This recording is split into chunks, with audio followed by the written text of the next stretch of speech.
परम पिता परमात्मा पूर्ण ब्रह्म सारी सृष्टि के रचनहार कबीर परमेश्वर जी ये हमें तत्व ज्ञान कराने के लिए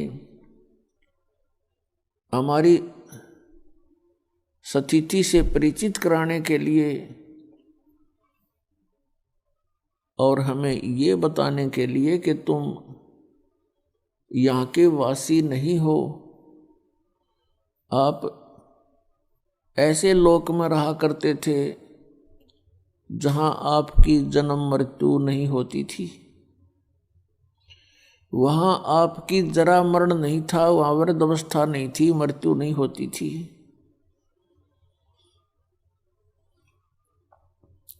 वहाँ किसी वस्तु का अभाव नहीं है। उस सतलोक में आप रहा करते थे।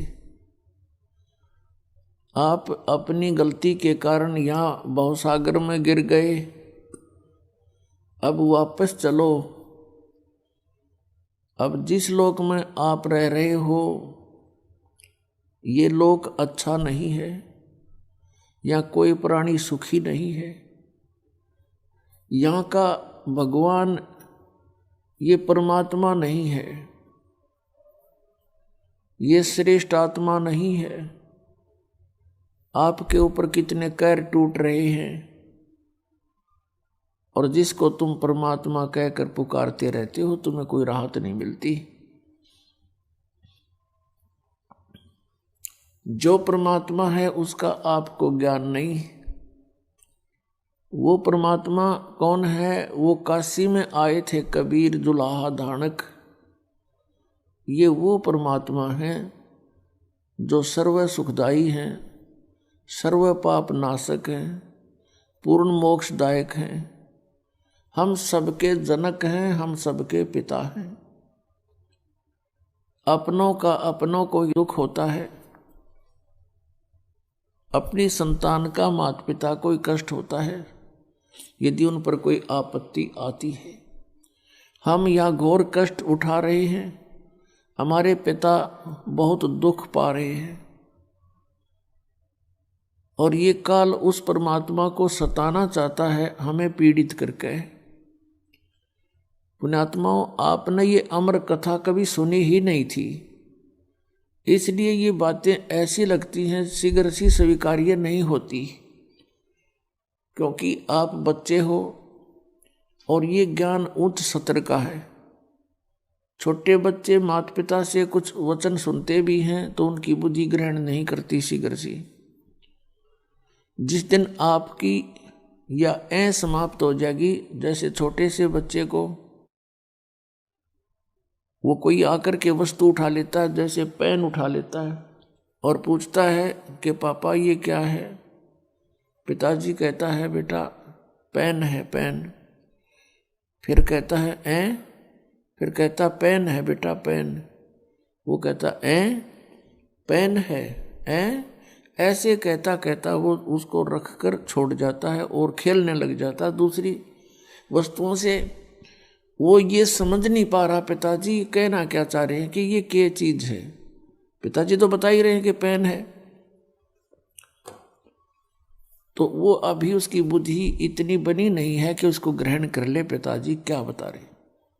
और जब वो थोड़ा सा बड़ा हो जाता है, उसका माइंड विकसित हो जाता है, तो फिर उसको कहते बेटा पेन लाना उठा के, वो दौड़ा जाता है, दौड़ी जाती है बेटी है या बेटा,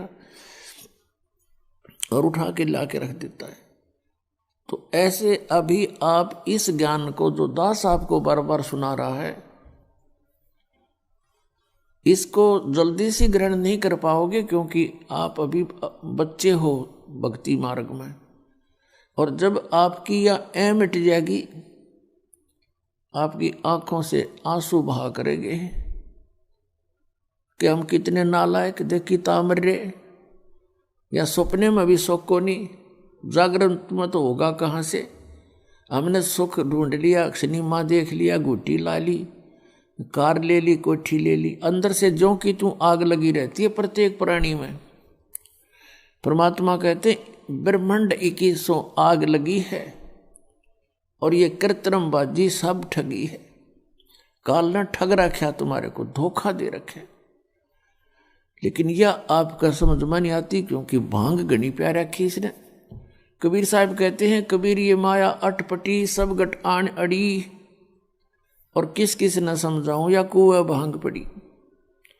इस 21 ब्रह्मांड के कुएं में इस काल ने ये अज्ञान रूपी और झूठे, यहाँ लालच लोभ वाली झूठे सुख वाली भांग प्यार रखी है आपको, और ये नशा घना हो गया।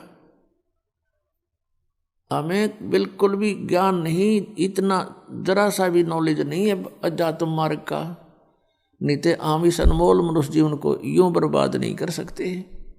जैसे आप देख रहे हो, हम देखते हैं जिनको बहुत बड़े आदमी हैं, हम बड़ा किसको मानते हैं कि किसी के पास कोई छोटी सी पोस्ट हो, कोई मंत्री बन गया, कोई प्रधानमंत्री, ये कोई सौदा ना है इसका इस भक्ति मार्ग में। ये तो एक गरीब व्यक्ति, निर्धन, रिक्शा चालक, मजदूर, कस्सी, किस बजाने वाला, किसान या और कोई भी शॉपकीपर, मजदूर छोटा सा भी, और वो इस नाम से जुड़ा हुआ है। प्रधानमंत्री, राष्ट्रपति तो उसका पास भी को नहीं, कुछ भी सांग नहीं है। जब आपका यो ज्ञान समझ में आओगा। कबीर साहब कहते, कबीर सब जग निर्धना धनवंता नहीं कोई, धनवंता सो जाड़ियां जिस पर राम नाम धन होई। तो हम इस धन से परिचित नहीं, हम यहाँ के इस झूठे धन से परिचित हैं, और इसी में अपनी शानो शौकत बनाने में लगे रहते हैं।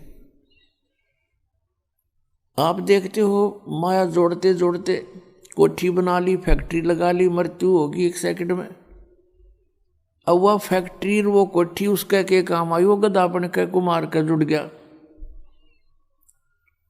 ये बातें बच्चों याद रखनी पड़ेगी। क्या बताते हैं परमात्मा के, कोट जन्म तन भर मत हो गए, कुछ ना हाथ लगा रे, कुकर सुकर खरबा बोरे, कौआ हंस बगारे।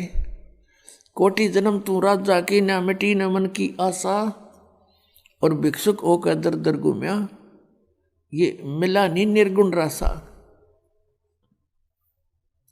ये जो तत्व ज्ञान परमात्मा ने अब सार्वजनिक करने का आदेश दिया है, ये पहले गुप्त रखा था। गुप्त किस लिए रखा था? क्योंकि सतयुग त्रेता द्वापर में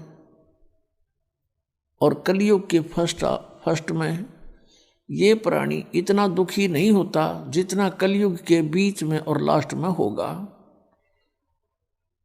उसमें क्यों होगा और पहले क्यों नहीं होता दुखी? क्योंकि सतयुग के अंदर उन पुण्यात्माओं को जन्म दिया जाता है जो पूर्व जन्म के बहुत ही अच्छे पुण्यकर्मी होते हैं। फिर उनको बार बार जन्म मिलते आता है। जो ज़्यादा कर्म खराब कर जाता है उस दौरान तो वो 84 लाख योनियों में चला जाता है। और उन दिनों में, उन युगों में ये प्राणी साधना अवश्य करता है, क्योंकि अच्छी आत्माएं कभी भी भगवान की भक्ति बिना किसी भी युग में वो रह नहीं सकते।